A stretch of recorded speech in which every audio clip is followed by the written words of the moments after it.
these books were so precious to me, and they still are. They're like these little totems for me.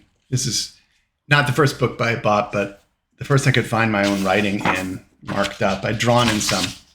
And this has a little questionnaire if you want to fill it out and get access to certain bonuses, like a Patreon these days.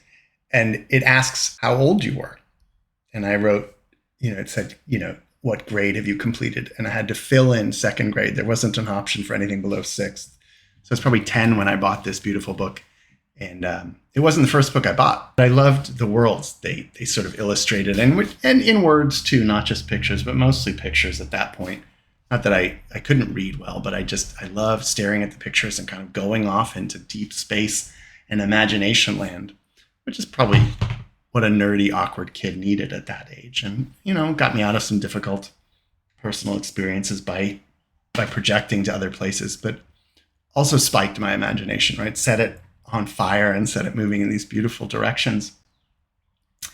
And even sort of thought experiments, the ability to, I think a lot of my creative thinking and analytic thinking came out of it. Like this is the map from Queen of the Demon Web Pits, one of the highest, most powerful adventures in early Dungeons and Dragons. And this map, these go over and under, but in the book, it says they all have the same height, right? You don't ever feel any sense of incline. So it's like an Escher painting in your mind.